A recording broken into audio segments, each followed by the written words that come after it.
வெல்க தமிழ், வாழ்க தமிழ்நாடு, மக்களை பிரிக்கும் சனாதானம் நிச்சயம் ஒழிக்கப்பட வேண்டும். நன்றி, வணக்கம்.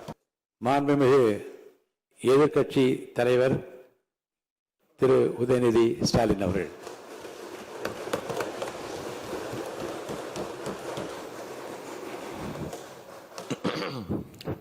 மாண்புமிகு பேரவைத் தலைவர் அவர்களே, துணைத் தலைவர் அவர்களே, முதலமைச்சர் அவர்களே, 17வது சட்டமன்ற பேரவையின் எதிர்க்கட்சி தலைவராக எனது முதல் உரை இது. பகுத்தறிவு பகலவன் தந்தை பெரியார், தமிழ்நாட்டுடைய தலைமகன் பேரறிஞர் அண்ணா, நவீன தமிழ்நாட்டுடைய சிற்பி முத்தமிழறிஞர் டாக்டர் கலைஞர்,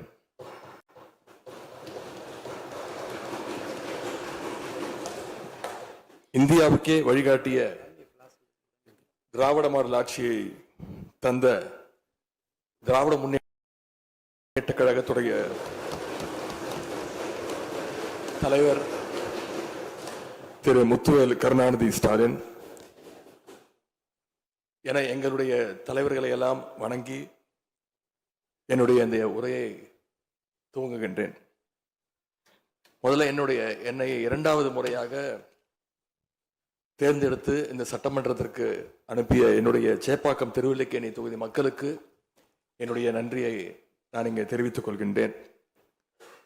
அதே போல எங்கள் தலைவர் தலைமையிலான திராவிட முன்னேற்ற கழகத்துடைய கூட்டணிக்கு 1,82,82,782 வாக்குகளை தந்த தமிழ்நாட்டு மக்களுக்கு என்னுடைய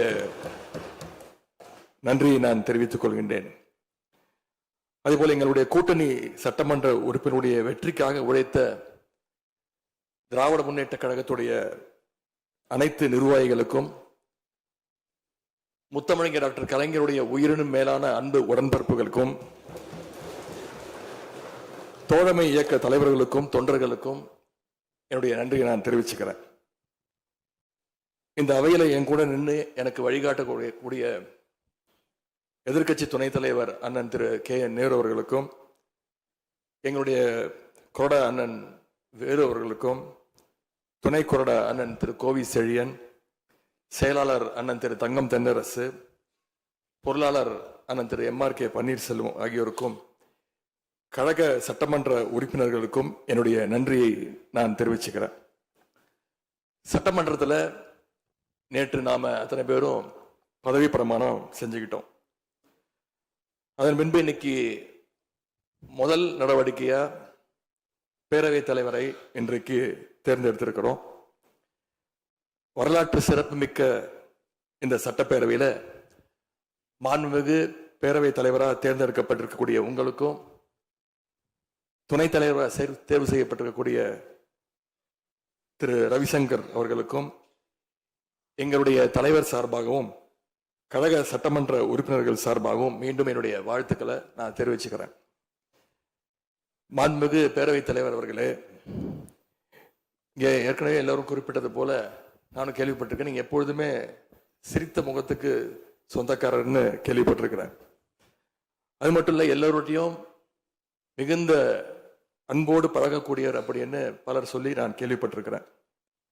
இதே சட்டப்பேரவையில் 1980ஆம் ஆண்டு தேர்தலையும் 2011 சட்டமன்ற தேர்தலையும் நீங்க வெற்றி பெற்று ஒரு சிறந்த சட்டமன்ற உறுப்பினராக நீங்க பணியாற்றி இருக்கிறீங்க.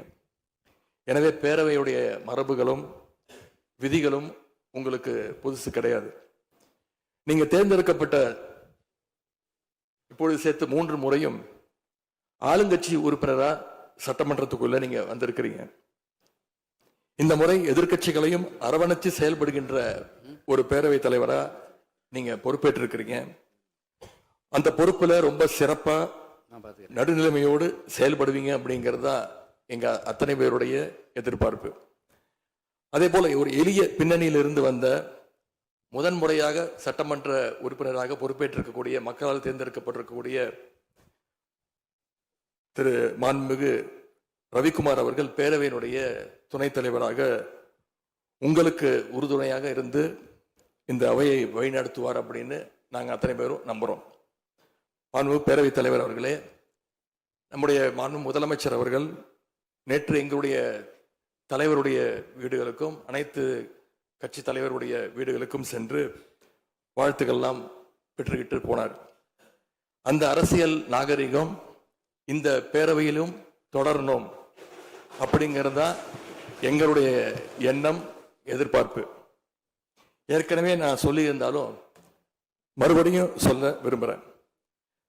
திராவிட முன்னேற்ற கழகம் இந்த சட்டப்பேரவையில் எதிரி கட்சியா இல்லாம ஒரு ஆக்கப்பூர்வமான எதிர்கட்சியாக நிச்சயம் செயல்படும்.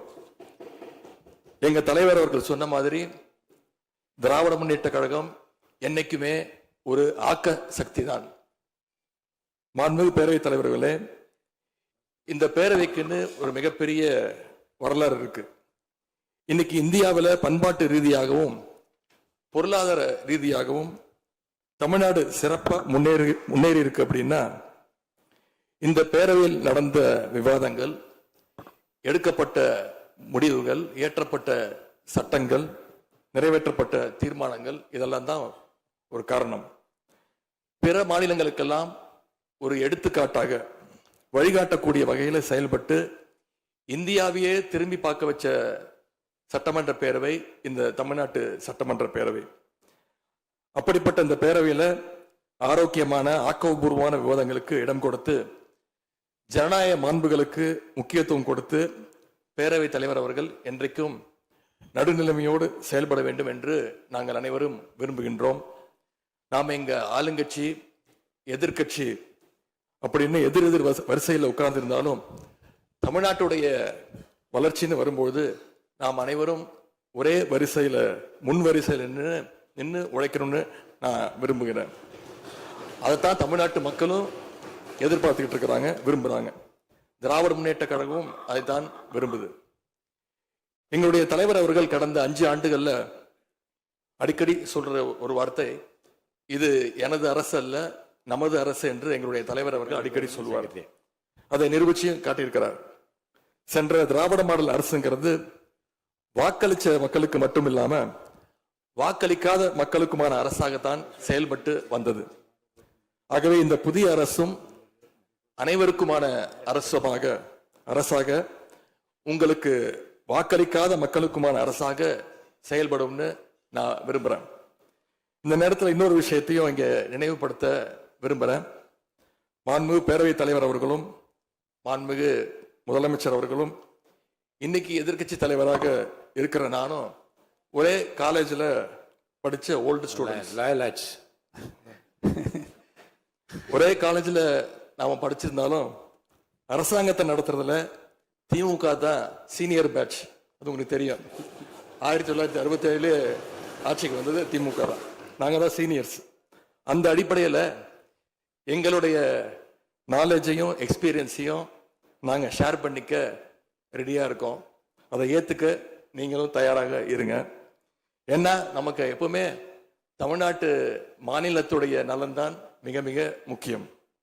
மாண்புமிகு பேரவைத் தலைவர் அவர்களே, நீங்க போட்டியின்றி தேர்வாகியிருக்கீங்க. மாண்புமிகு முதலமைச்சரும் எதிர்கட்சி தலைவரான நானும் உங்களை அவை முன்னவரும் இந்த இருக்கையில உட்கார வச்சிருக்கிறோம், அமர வச்சிருக்கிறோம். இன்னைக்கு உங்க கையை பிடிச்சி அழைச்சிட்டு வந்து உட்கார வச்சிருக்கிறோம். இனி எங்க 2 தரப்பையும் நீங்க தான் கையை பிடிச்சி அரவணைச்சு கோவம் இல்லாம கோவப்படாம, நீங்க கோவப்பட மாட்டீங்கன்னு தெரியும். உங்களை கோவப்படுத்துற மாதிரி எந்த செயலையும் நாங்க செய்ய மாட்டோம். சட்டமன்ற ஜனநாயகத்துல ஆளுங்கட்சி காதுகளாகவும் எதிர்கட்சி குரலாகவும் இருக்க வேண்டும். அதுலதான் இந்த அவையுடைய பெருமை நிச்சயம் அடங்கி இருக்கு. பொதுவா இதுக்கு முந்தைய சட்டமன்ற பேரவை எடுத்துக்கிட்டா ஆளுங்கட்சி வரிசையில அதிக உறுப்பினர்களும் எதிர்கட்சி வரிசையில அதை விட குறைவான உறுப்பினர்களும் இருப்பாங்க. ஆனா இந்த முறை கிட்டத்தட்ட ஆளுங்கட்சிக்கு இணையான எதிர்கட்சி வரிசை வலிமையா இன்னைக்கு அமைஞ்சிருக்கு. அதுதான் இந்த பேரவையுடைய இன்னொரு கூடுதல் சிறப்பு. இதன் மூலமா தமிழ்நாட்டு மக்கள் ஒரு முக்கியமான செய்தியை நமக்கு சொல்லி இருக்கிறாங்க. அது என்னன்னா, எதிர்கட்சி வரிசை மிக மிக வலிமையாக இருந்து இந்த அரசை, புதிய அரசை வழிநடத்தணும் ஆக்கப்பூர்வமான விமர்சனங்களை முன்வைக்கணும் அப்படின்னு மக்கள் நமக்கு சொல்லியிருக்கிறாங்க, நான் நம்புறேன். ஆகவே மக்களுடைய எண்ணத்தை பிரதிபலிக்கிற மாதிரி எங்களுடைய பணிகள் நிச்சயம் இருக்கும். மாண்புமிகு பேரவைத் தலைவர் அவர்களே, இந்த அரசு பொறுப்பேற்ற நிகழ்ச்சியில் நடந்த ஒரு நிகழ்வை இங்க நான் சுட்டிக்காட்ட விரும்புகின்றேன். ஏற்கனவே சுட்டிக்காட்டியிருக்கிறாங்க. அந்த நிகழ்ச்சியில தமிழ்தாய் வாழ்த்து 3வது இடத்துக்கு தள்ளப்பட்டிருக்கு. இது தமிழ்நாட்டு மக்கள் மத்தியில மிகப்பெரிய ஒரு கோபத்தையும் அதிர்ச்சியையும் ஏற்படுத்தி இருக்கு. அதை எதிர்கட்சிகள் எல்லோரும் விமர்சிச்சிருக்கிறோம். அதுக்கு ஆளுங்கட்சியும் ஒரு விளக்கத்தையும் கொடுத்திருக்கிறாங்க, நானும் பார்த்தேன். எங்களோட கருத்து என்ன அப்படின்னா, பாஜக ஆட்சிக்கு வந்திருக்கக்கூடிய மேற்கு வங்க மாநிலத்துல பதவியேற்பு நிகழ்ச்சியின் போது வந்தே மாதரம் பாட்டு பாடப்படல. ஆனா இங்க தமிழ்நாட்டுல அது பாடப்பட்டிருக்கு. மேற்கு வங்கத்துல இன்னைக்கு யாரு ஆளுநரா போய் உட்கார்ந்து இருக்காங்க அப்படின்னு உங்க அத்தனை பேருக்கும் தெரியும், நான் சொல்ல வேண்டிய அவசியம் இல்லை. அவர் இங்க ஆளுநரா இருந்தப்போ தமிழ்நாடு சட்டமன்ற பேரவையில தமிழ்தாய் வாழ்த்துக்கு முன்னாடி தேசிய கீதம் பாடணும்னு பேரவையினுடைய மரபையே மாத்த சொன்னவர் தான் இன்னைக்கு மேற்கு வங்கத்துல ஆளுநரா இருக்கிறார். அதை நாங்க உறுதியா, எங்களுடைய தலைவர் அப்போதைய முதலமைச்சர் உறுதியா மறுத்தார். அதனால 2023ஆம் ஆண்டு முதல் தொடர்ந்து 3 வருஷம் அவர் பேரவையிலிருந்து வெளிநடப்பு செஞ்சுட்டு போன காட்சிகளை எல்லாம் நீங்களும் பார்த்திருப்பீங்க. இதன் மூலமா நாங்க சொல்ல வர்றது, அடுத்து விரைவிலேயே இந்த பேரவையில ஆளுநர் உரை நிகழ்த்த இருக்கிறார். ஆகவே ஏற்கனவே உங்களுடைய அரசினுடைய பதவியேற்பு விழாவில் நடந்த அந்த சம்பவம், அந்த தவறு மீண்டும் இந்த பேரவையில நடப்பதற்கு நீங்க அனுமதிக்க கூடாது, நாங்கள் அனுமதிக்க மாட்டோம். பேரவையில் மட்டுமல்ல, தமிழ்நாட்டில் நடக்கக்கூடிய எந்த நிகழ்ச்சியாக இருந்தாலும் சரி, அரசு நிகழ்ச்சியாக இருந்தாலும் சரி, எந்த நிகழ்ச்சியாக இருந்தாலும் சரி, தமிழ்தாய் வாழ்த்து என்றைக்கும் 2வது இடத்திற்கு நாம தள்ளி போக விடக்கூடாது. இந்த அரசு அதற்கு அனுமதிக்க கூடாது என்று நான் இங்கே கேட்டுக்கொள்கின்றேன். ரொம்ப விழிப்போடு இருந்து நம்முடைய உரிமையை, மரபை பாதுகாக்கணும்னு உங்களை எல்லாம் வலியுறுத்தி நான் கேட்டுக்கொள்கின்றேன். மாண்புமிகு பேரவைத் தலைவர் அவர்களே, வண்டிக்கு பிரேக் எப்படியோ, ஒரு காலைக்கு மூக்கனாங்கயிறு எப்படியோ, அப்படிதான் ஆளுங்கட்சிக்கு எதிர்கட்சி அப்படின்னு பேரறிஞர் அண்ணா அவர்கள் நமக்கு சொல்லியிருக்கிறார். ஆகவே பேரறிஞர் அண்ணா சொன்ன வழியில ஆளுங்கட்சியினுடைய செயல்பாட்டை உற்று நோக்கி உங்களுடைய நிறைகளை, குறைகளை சுட்டு காட்டுகின்ற ஒரு ஆக்கப்பூர்வமான எதிர்கட்சியாக நாங்கள் நிச்சயமாக செயல்படுவோம். இந்த அவைக்கு புதியவங்க, ஃபர்ஸ்ட் டைம் எம்எல்ஏஸ் நிறைய பேர் வந்திருக்கிறீங்க, அதுல மிகுந்த மகிழ்ச்சி. அதே போல ரொம்ப வருடங்களுக்கு பிறகு நிறைய பெண் சட்டமன்ற உறுப்பினர்கள் இங்க இடம்பெற்றிருக்கிறீங்க, அதுல எங்களுக்கு கூடுதல் மகிழ்ச்சி. அத்தனை பேருக்கும் மீண்டும் என்னுடைய வாழ்த்துக்கள். தமிழ்நாட்டுடைய உரிமைகளுக்காகவும் வளர்ச்சிக்காகவும் நாம எல்லாரும் சேர்ந்து ஒன்னா பயணிப்போம். எது எப்படி ஆனாலும் திராவிட இயக்கத்தினுடைய அடிப்படை கொள்கைப்படி எல்லோருக்கும் எல்லாம் கிடைக்கிறதை உறுதி செய்கின்ற வகையில எதிர்கட்சி வரிசையில இருந்து நாங்கள் நிச்சயம் செயல்படுவோம்.